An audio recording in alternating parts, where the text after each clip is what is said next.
नमस्कार बच्चों, इसी वाले के इस ट्यूटोरियल में स्वागत है, अभिनंदन है। आज हम लोग क्लास 8 का 5.3 पढ़ रहे हैं और प्रश्न संख्या 7 है ना। प्रश्न संख्या क्या है? 7 है। हम लोग इसको पढ़ने जा रहे हैं और प्रश्न है क्या एक क्लास 8 में जो है ना बच्चों को राष्ट्रीय अनुदान राहत कोष में दिया गया है 2401 रुपया। कितना रुपया? 2401 रुपया। और 2401 रुपया को छात्र के उतने ही बच्चों को, जितनी बच्चों की संख्या है उतना रुपया करके ही बांटना है। तो बच्चों की संख्या ज्ञात कीजिए। तो पहला बात, जब बच्चों की संख्या ज्ञात करने बोल रहा है तो हम मान लेंगे, माना कि कक्षा में छात्र की संख्या, छात्राओं की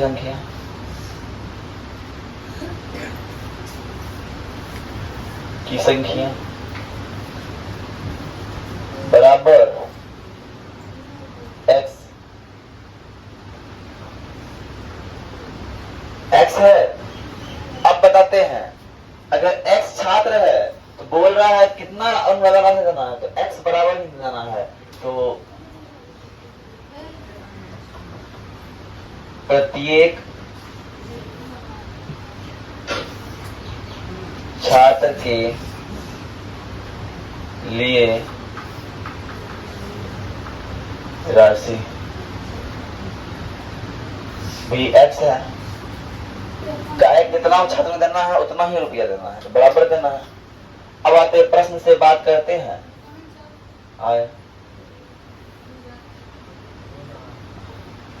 ध्यान समझना, एक छात्र को हम x रुपया दिए, दो छात्र को 2x दिए, तीन छात्र को 3x दिए, x छात्र को x दिए। अरे दिए कि नहीं? तो x छात्र के लिए देना है x गुना x, कितना रुपया देना है?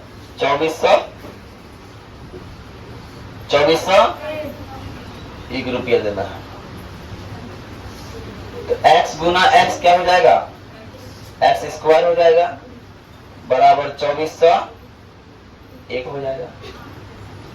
अब ये स्क्वायर उस साइड क्या हो जाएगा? वर्गमूल बन जाएगा, वर्गमूल में 2401 हो जाएगा। और जब इसका आभार गुणन करेंगे तो निकलेगा 7 गुना 7 गुना 7 और गुना जो करते हैं तो 7 और करते हैं तो 7। इसीलिए x बराबर 49, इसीलिए x बराबर 49। अतः कक्षा के 49 छात्रों को 49 रुपया दिया गया।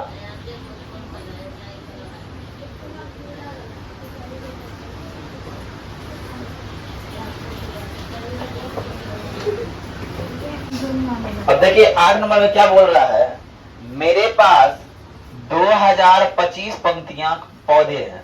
कितने पौधे हैं? 2025 पौधे हैं। उसको जितना पौधा इस कतार में लगेगा उतना ही पौधा इस कतार में भी लगाना है। मतलब नंबर ऑफ कतार और नंबर ऑफ पौधा भी समान होना चाहिए। जितने प्रत्येक पंक्तियों में जितने पौधे होंगे उतने ही कतार होने चाहिए। तो मेरे पास पौधा कितना है? 2525। और निकालना क्या है? पंक्तियों की संख्या, माना कि पंक्तियों की संख्या, पंक्तियां ही बोल रहा है ना। हाँ, माना कि पंक्तियों की संख्या बराबर x हो गया। पंक्तियों की संख्या x हो गया और प्रत्येक पंक्ति में पौधे की संख्या, प्रत्येक पंक्ति में पौधे की संख्या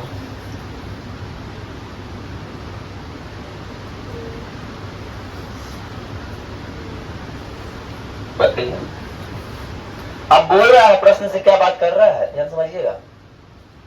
प्रश्न से बोल रहा है जितने पौधे उतनी पंक्ति।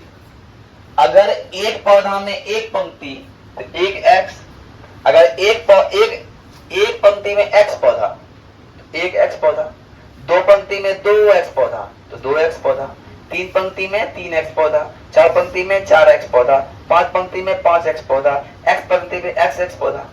अरे होगा कि नहीं? होगा कि नहीं? क्या हो जाएगा? एक्स पंक्ति में एक्स पौधा है और कितना है कुल एक्स पंक्ति में एक्स पौधा रखे 2025। तो एक्स स्क्वायर हो जाएगा, ये क्या हो जाएगा 2025 अभी भी है। लेकिन जैसे ही स्क्वायर इधर हट जाएगा, इधर क्या हो जाएगा? वर्गमूल हो जाएगा। क्या हो जाएगा? वर्गमूल हो जाएगा। और जब वर्गमूल हो जाएगा सर, तो उसका वर्गमूल को हम तोड़ेंगे। जब इसका वर्गमूल को हम तोड़ेंगे तो निकलेगा 3 गुना 3 गुना 3 गुना 3 गुना 5 गुना 5। जब निकलेगा तो 3 1 3 निकाले, 2 3 निकाले और 3 2 5 निकाले। क्या होगा? इसीलिए x बराबर हो जाएगा ये, और x का मान क्या हो जाएगा? 3 3 9 5 9 5 45 9 5 लिखेंगे। अतः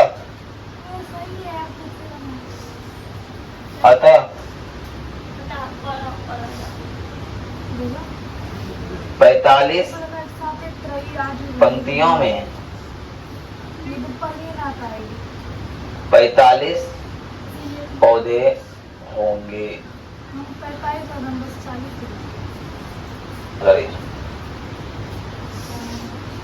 देखिए 9 नंबर प्रश्न क्या बोल रहा है? वह छोटी वर्ग संख्या ज्ञात करे जो 4, 9 और 10 से पूर्णतः विभाजित हो। इसके लिए करने के लिए पहला स्टेप क्या करेंगे? ध्यान समझिएगा। सॉल्यूशन में पहला स्टेप करेंगे 4, 9 और 10 का हमको चाहिए एलसीएम। क्या चाहिए? एलसीएम जब निकालते हैं देखिए,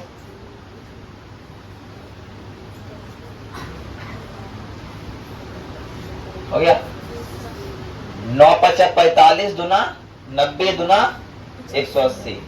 एलसीएम कितना हो गया?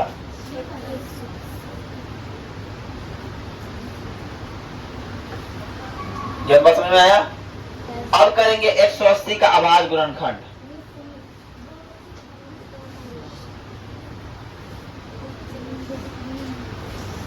अभाज्य गुणन खंड। जब 180 का भाग गुण कीजिएगा आपको निकलेगा 2 गुना 2 गुना 3 गुना 3 गुना 5 ये निकलेगा। और ध्यान समझिएगा, किसी को वर्ग बनने के लिए युग्म चाहिए, जोड़ा चाहिए। यहाँ पे ये भी जोड़ा में है, ये भी जोड़ा में, पड़ी जोड़ा नहीं है। इसको जोड़ा बनाने के लिए क्या करना पड़ेगा? 5 से गुना करना पड़ेगा, है क्या ना? तो यहां 180 के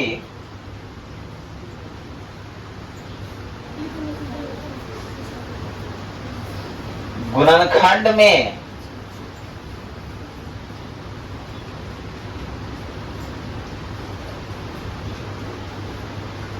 5 का युग्म नहीं है।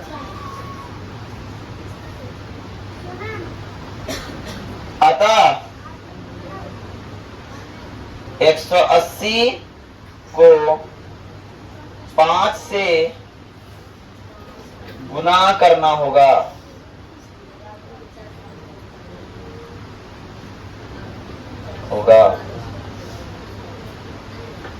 इसीलिए क्या हो जाएगा? 180 गुना 5 बराबर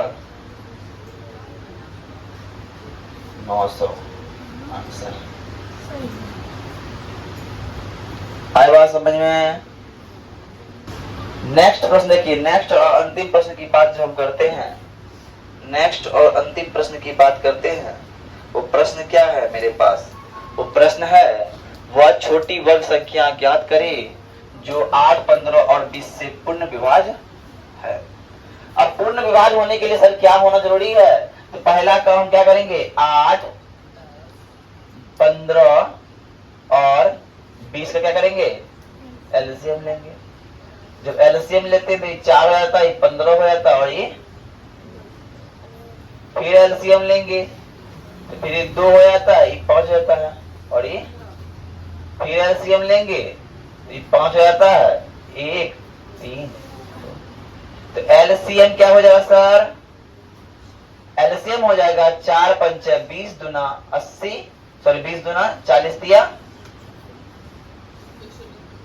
2 दूना 4 पंच 20 दूना 40 दिया 120। अब 120 का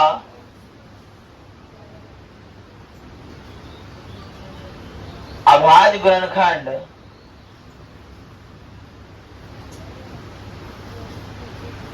अभाज्य गुणनखंड जब करते हैं तो क्या होता है सर? 2 गुना 2 गुना 2 हो जाएगा, 2 दूना 4 हो गया, हुआ, दूना 8 तिया 24 पंचा 120, पंचा 120। अब ध्यान समझिएगा, यहां सिर्फ 1 2 का युग्म है, ना तो इसका युग्म है, ना तो इसका युग्म है, या तो इसका युग्म है। अरे है, ना तो इसका युग्म है, ना तो इसका युग्म है, ना तो उसका युग्म है। तो अब क्या करना होगा? वहां पे एक तक चल रहा था, यहाँ तो किसी का युग्म नहीं है, यहाँ तो किसी का युग्म नहीं है। इस स्थिति में क्या किया जाए? अब इस स्थिति में किया जाएगा सर,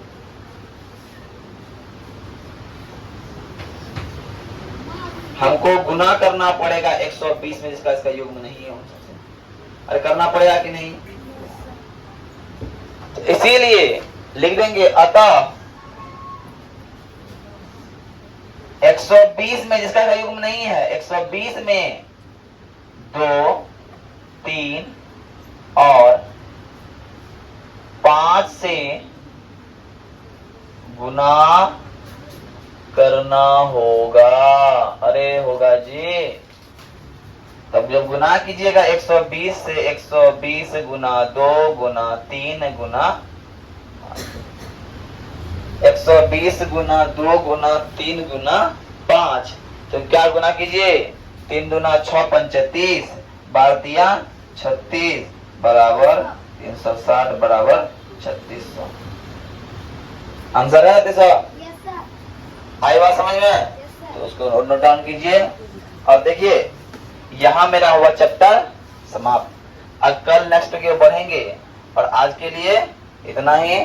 जय हिंद, जय भारत।